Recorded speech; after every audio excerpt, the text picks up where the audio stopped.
And tonight we got an extra special show. We got a lot of guests tonight. Y'all don't normally have one guest, so we're going to get it in. But I'm gonna tell you a little about that in a minute. First thing I want you to do is share and invite with your friends, your families, your cousins, your dog. Everybody gets to share tonight. Put that in, put that up, because we're gonna have a good show. It's gonna be meaningful, and we got a movie that we're gonna promote tonight. So y'all definitely wanna get in. So give me about 30 seconds. I'm gonna make sure everything is going where it needs to go, and then we'll be right back, and we're gonna start the podcast. So stand by. Okay, everybody wants good love, that's true, I know. Derek Jones about to break it down with the relationship gumbo. Welcome to the podcast. Ain't no doubt we all need this, ayy, cause better relationships need better ingredients, ayy. So if you want better relations, it's about communication, finding love, staying together. We all wanna make it better, yeah. Derek Jones, the host, your relationship coach. Thank you all for tuning in. Relationship gumbo, ayy. All right, we are back. We are back. So we're not going to waste time tonight because we want to make sure that we get all of this in and we don't keep you here too long. But we got some things we're going to talk about. So without further ado, if you are new to the podcast, the way that we do this live is this is also an audio podcast. So I normally will pause for 3 seconds. We'll start the podcast. And then at the end of the podcast, I'm going to pause for another 3 seconds. And then we're going to get out of here. So stand by. And welcome to another episode of the Relationship Gumbo Podcast. My name is Derek Jones, and I am your host. I am a life and relationship coach, an engineer, a strategist, and a mental health advocate. And tonight, we have some special guests tonight. I'm excited because I'm excited about, helping to promote a movie here that has some tones and things that we talk about on the show all the time. So I'm going to introduce the filmmaker, the vision, behind all of this. We're gonna talk to her, and then we're gonna talk to a couple of the stars of the movie. So stand by. All right, we are going to welcome Miss Chandria Brownlow to the show. She's the brains behind all of this. So I'm gonna let her tell you a little bit about her, and then we're gonna ask her a couple questions, and then we're gonna get into this movie. So tell us a little bit about yourself. Hi, Derek. Thank you so much for the opportunity and for sharing your platform. I really, really appreciate it. As for me, I'm Chandria Brownlow. I am a television talk show host based in Chicago. I cover lifestyle, health and wellness, entertainment news, topics on my talk show, and I broadcast on television across the country in 105 U.S. cities. And I also stream the show on my podcast, on podcast networks as well. Most excitedly, I launched a media production company at the end of 2020. And so my first film project is a short film called Dare to Love. I'm a lover of all things love. I'm a lover of people. My favorite genre is romantic comedies. I love all the quirky dating reality shows. And so, why not? So I created Dare to Love, and I'm super excited to have such an amazing cast and also to get ready for its premiere on Saturday. So let's do this. So the movie premieres on Saturday the 13th, but I want to get into a little bit about you. And kind of how you got to this point as far as like actually being a filmmaker. So my first question to you is, at what age did you find out that this was kind of something that you wanted to do as far as being in media? Sure. When I was 12, my late father was a camera operator for a news station in Chicago.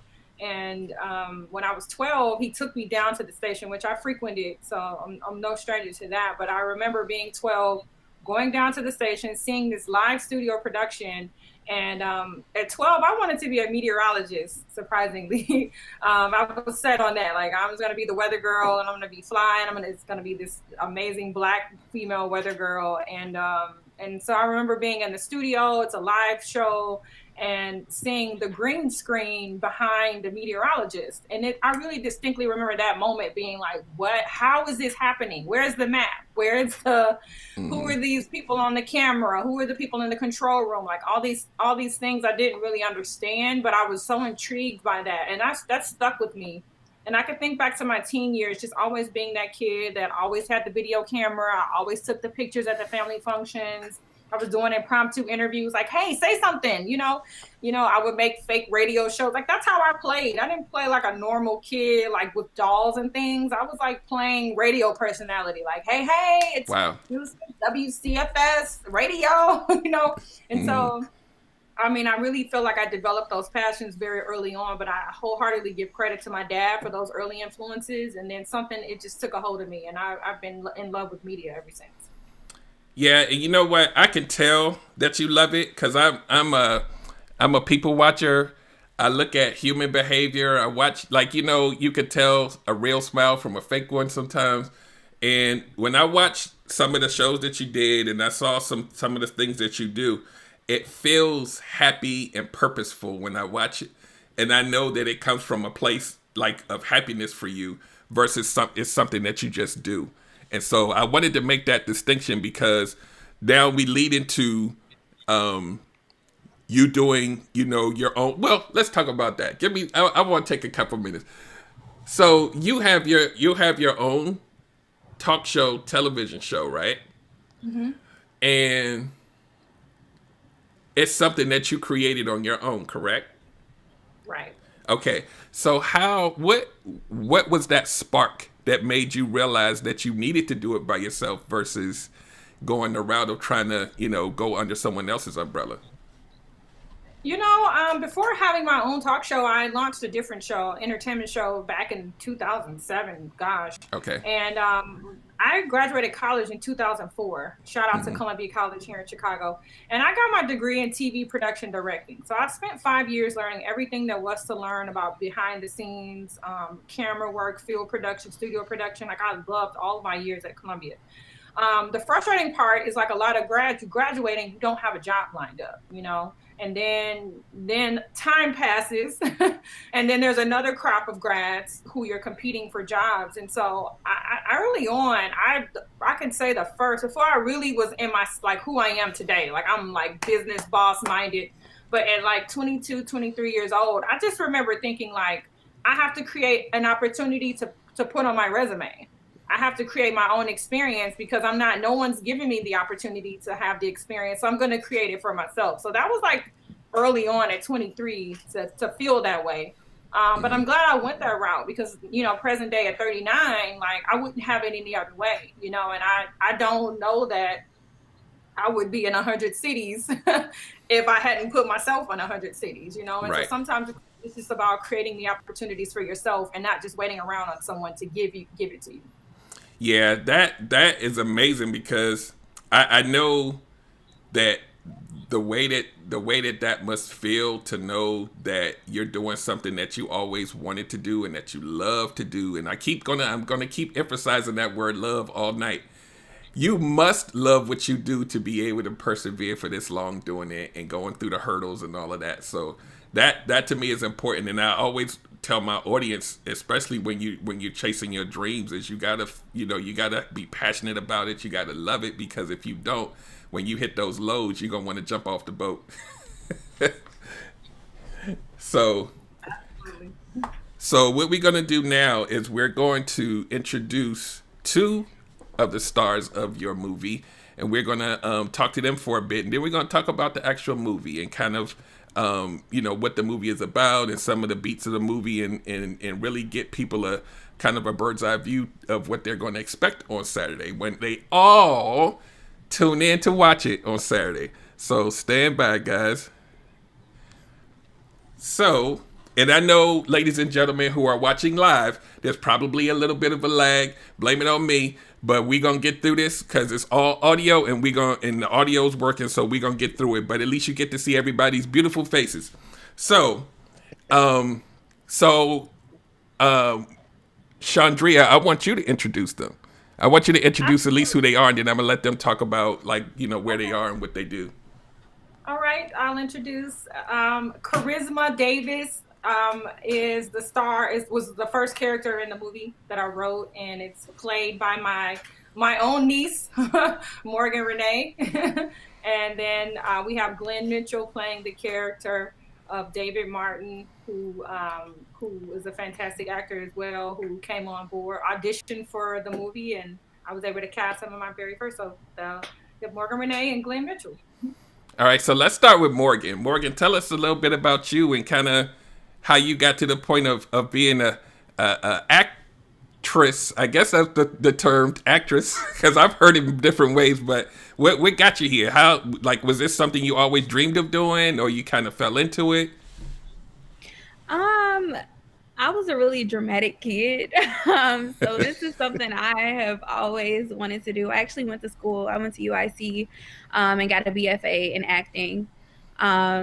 This has always been Morgan. I always wanted to be the show, be the star. I remember my family, we would have like family events, and I'm like, okay, look at me. It's my turn. Like, it's my turn to show you what I have planned, or this is my turn to be the star. So acting and becoming a character has always been my love. That was my first love. My first love in art. Music is my second love, but I really enjoy becoming someone else, I guess. And so I'm gonna ask you another question. How's it feel working with Auntie? Um, it was a great experience. I mean, she wasn't my auntie in the time of the filming. Like sometimes I kind of forget, like, this is TT, like my director is TT, like that's what I call her. But the entire time it was, this is my director. Let me take these notes. Let me be professional, even though this is my aunt. I feel like sometimes when you work with your family, you're not as professional, but I wanted to be as professional as possible for my first film. Right. And what an amazing aunt to have that's kind of had all of these accomplishments, and now you get to kind of be in a movie that she's kind of created, and so you kind of get some of that spill off organically on a professional level. So that I know that had to be exciting for both of you guys. Definitely. Actually, when I decided to go to school for art, she told me, okay, look, when you graduate, I'm gonna write something and I'm gonna cast you in it. And I was like, no, you're not. And then I graduated, and a year later, here it is. And see? I couldn't ask for anything better. See how that works? So we're gonna move over to Mr. Glenn Mitchell. Welcome, sir. So give everybody, I'm good. Give everybody like the little 60-second tour of who you are and kind of how you got here as far as being an actor. Well, it's actually funny because I was the type of kid who was always trying to entertain as well. I was always like kind of thrusted in front to kind of entertain the whole family and all that good stuff. So entertainment was something that I kind of fought against because I was more athletic than I was, I guess it was cooler where I was from to be an athlete. So I kind of suppressed the whole entertainment side of me for a while until I graduated from college, and then got tendered in human resources. So fast forward a few years, and I was like, you know what, I'm gonna really go for it. So I did music and acting, and acting is just something that I kind of am more passionate about, and led me to the fantastic director and my outstanding co-star. So I'm hearing the theme here amongst all you three is doing things that you're passionate about. That means a lot to me personally because I didn't really chase what I'm really passionate about until I had a 4 in front of my age, right? So I commend you all for doing, exactly what you want to do, and just keep pushing. So we're going to get into one of the most important parts of this show is we're going to talk about the movie now. So let me move us over to the movie screen. So everybody that's watching, we have the the flyer, the poster for the movie middle screen here, and so I'm going to lead in with Chandria to talk about. Let's talk about what made you decide to make not just this movie but this type of movie, as far as being a romantic kind of a movie. That's my lane. That's my jam. Love stories. I mean, I am a married at first sight. I love all things love. I love romantic comedies. And so, I mean, I'm never going to write things I don't care about or I'm not passionate about. I'm never going to write a horror film. And so it was the love story for me. And so I've always known that the first project would be a love story. And so it's a culmination of my own experiences, the experience of those closest to me. But I chose to write a story about a Black engaged couple who are struggling to find common ground as they, saunter down their pathway toward marriage. And so we come in at a place where we get to watch and see how they navigate through the hard parts. And so I wanted to tell a story about not only the challenges, but their solutions.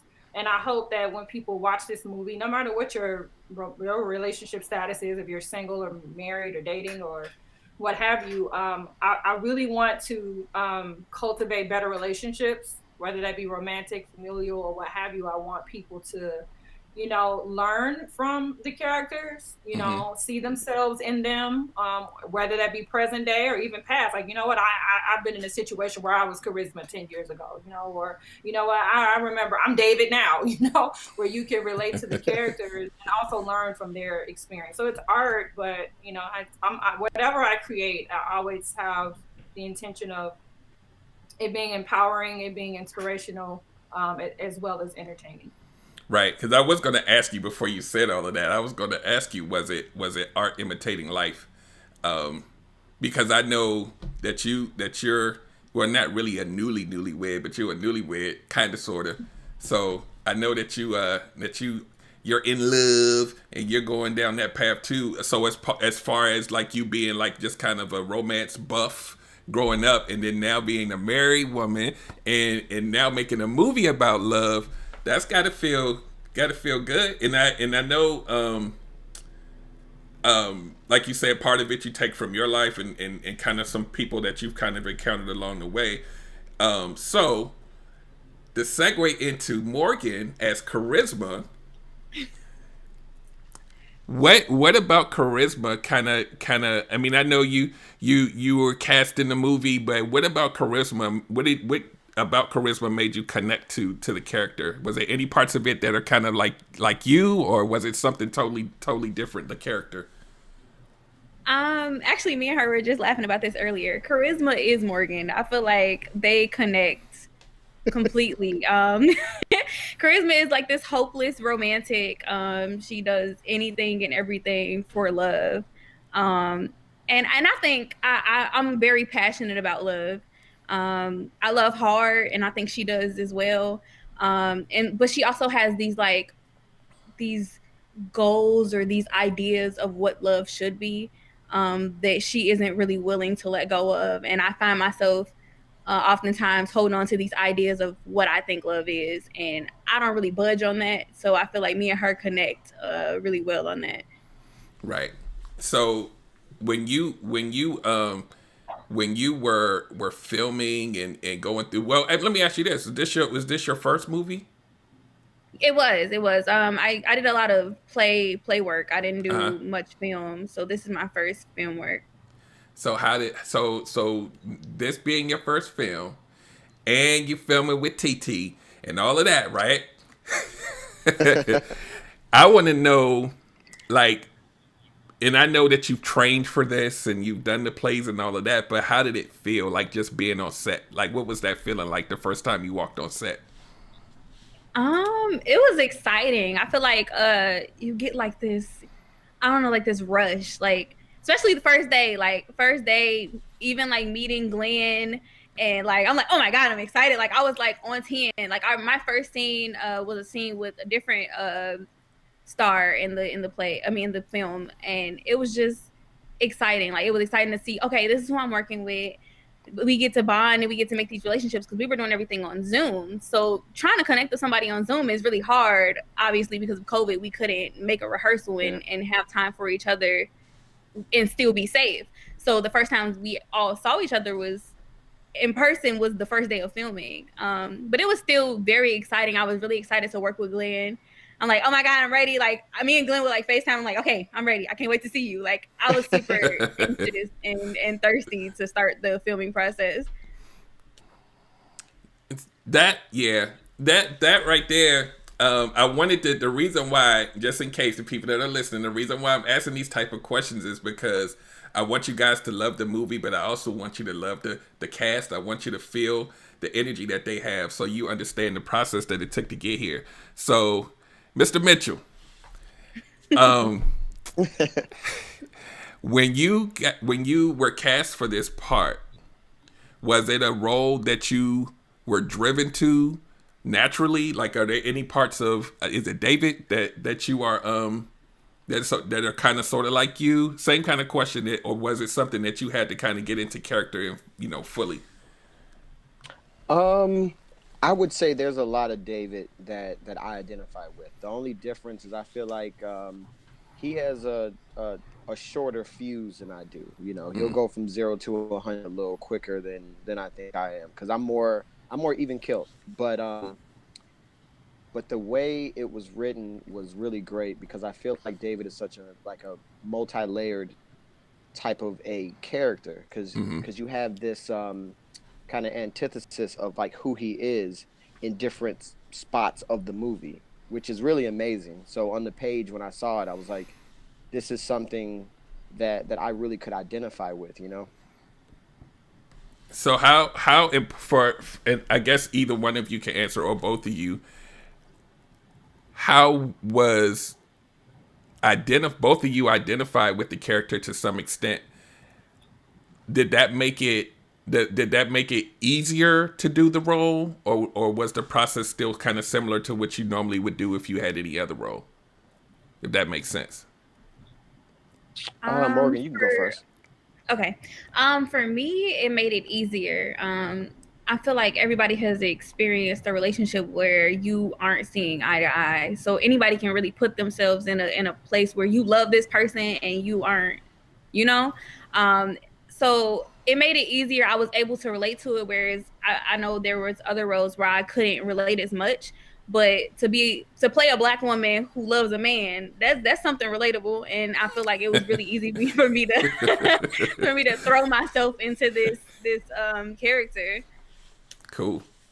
Glenn? Well, I mean, I know it was easy for her. I mean, look at me, you know what I mean? But I'm playing. No, a lot of him, I could see in myself. So it was really easy. I just didn't know how much energy I should give it, because I was like, how hard should I go? Like, that was the only kind of interesting part, because I didn't know, like, if you wanted the character to be like a certain way. But I mean, besides that, it was great because of the way that it was written. It was, I mean, like, I know that guy in some situations. I am him, so yeah, that we're gonna talk about that in a minute, because I'm gonna ask, y'all gonna see where I'm going with this. So Chandria, question to you. I'm like a mad scientist, so everything be moving in real time. So Chandria, did you have an inclination before the movie, or even when they first got on set, that they would have chemistry like they do? Did you feel that, or did it kind of happen? No, I didn't know. No, we got to remember, I didn't know Glenn prior to him auditioning for this process. Okay. I mean, I know how dramatic my niece has been, being her aunt for 23 years. I didn't know Glenn. I mean, and you have to keep in mind that Glenn is, like he just said, he's a pretty even keel, pretty chill guy. And so there's no way I would have known that he would successfully be able to give me everything that I needed from David's character. Right. I wouldn't have known that. And then it is completely different from, he's like easy going, cracking jokes. Like he's like turn up king, the turn up king you don't expect, And so I would never have known that. But yeah, so I wouldn't have known. I mean, they did a really good job though of connecting. I mean, I scheduled like Zoom rehearsals, but the cast did a good job of like setting aside time outside of meeting with me to rehearse and FaceTime and practice, and so I knew that they were meeting. I knew that they were working to, develop the chemistry and things like that. But no, I had no idea. Because y'all know I watch people. I can see the chemistry even through the little boxes, right? So, so I'm gonna ask Morgan and Glenn, chemistry wise, was that easy, difficult when you first got on set and you were FaceTiming, but when you first got on set and had to get into character, was it kind of like or was it like, wow, okay, let's go? Glenn, you take it away. I would say we had a rehearsal that was separate from everybody else, and like we just did a FaceTime rehearsal, and we went through all the scenes, and then we got to know one another. So I feel like that was kind of like our breakthrough as far as us getting to know each other. I mean, there's no there's no real way to do it like in COVID times, like the same. But right. I mean, that was about the best that we could do. So when I got to see her and we had to talk that talk, so to speak, it was much easier because I already kind of felt like I knew her energy a little bit through the screen.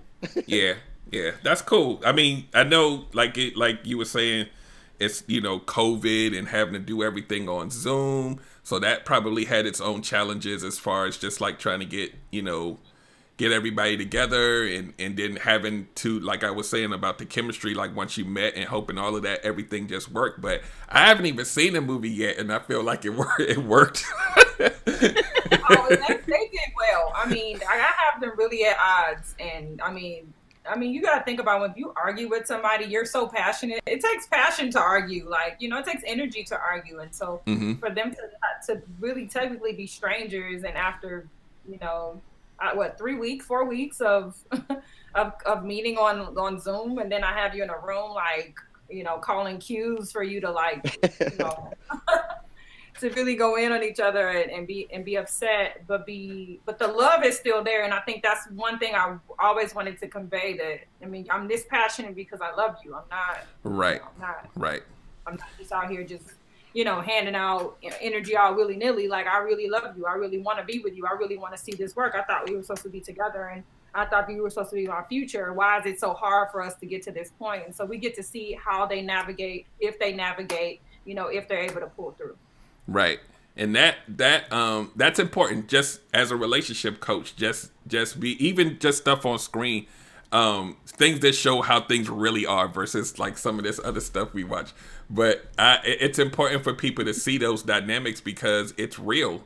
And the question I wanted to ask to you, Chandria, is the aspect of the relationship of, I think, David being an entrepreneur.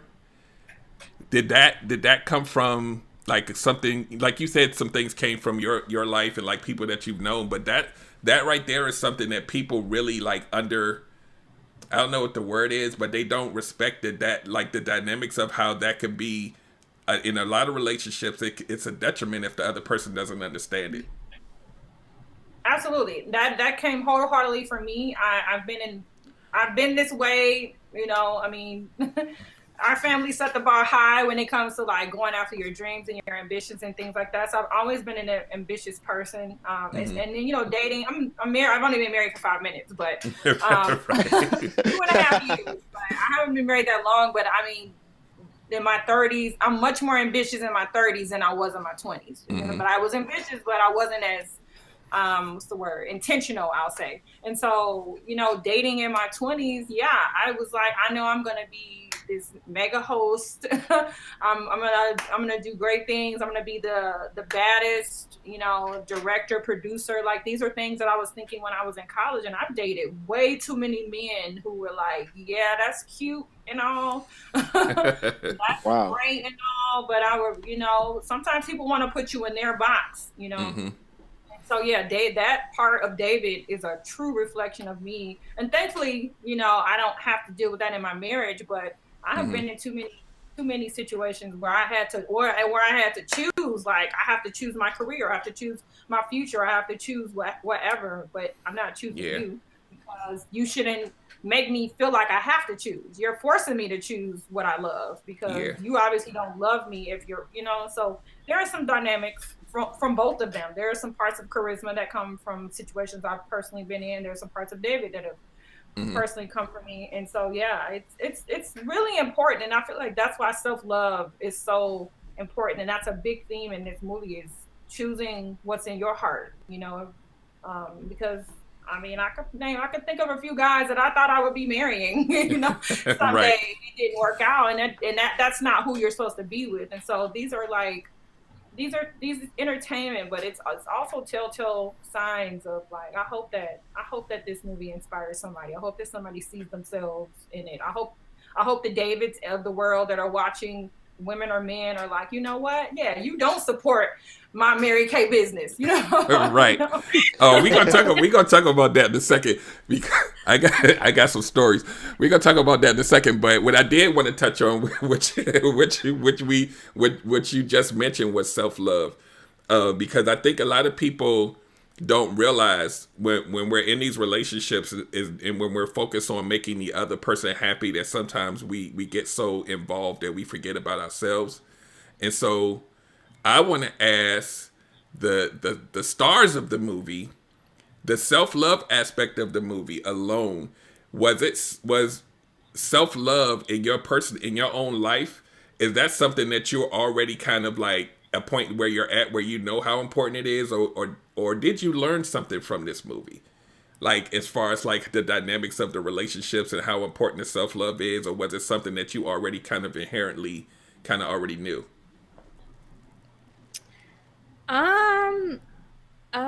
Okay, so I'm only 23. I'm a youngin. So I mean, I've struggled with self love, especially in relationships where, or even like self sabotage, or just not putting myself first in relationships, or even not in a relationship. So I guess I kind of saw both spectrums for charisma, where it's like, I love this person enough to give my all, but then that fight of, okay, I need to love myself more, that I shouldn't give my all.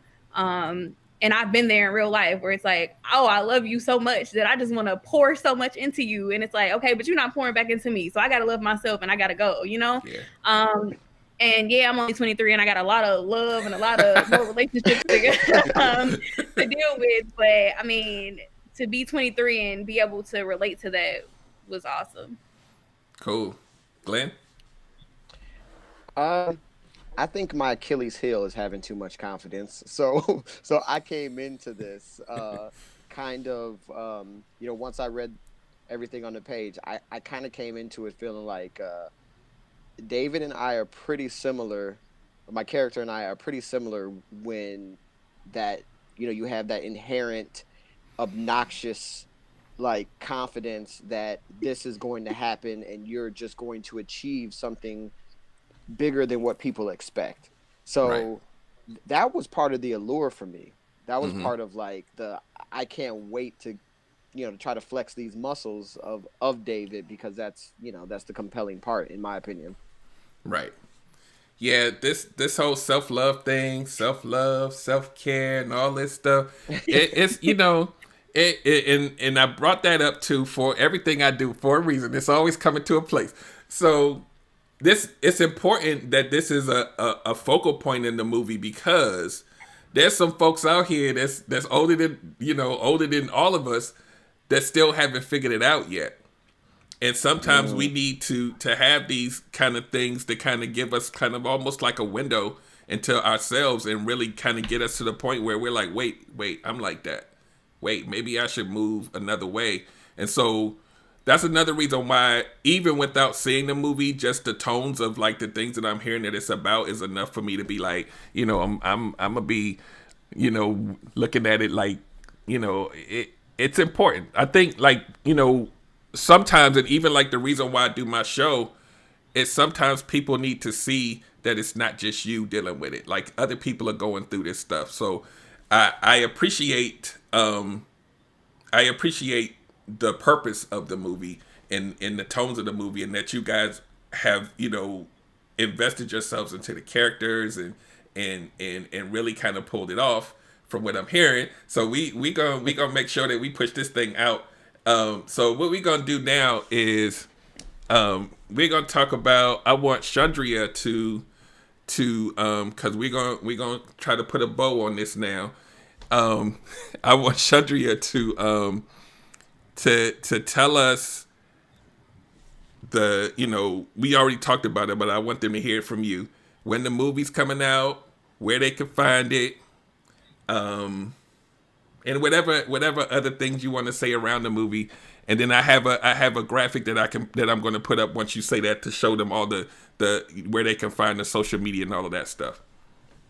Sure thing. Thank you so much, Derek. So Dare to Love premieres Saturday, February 13th.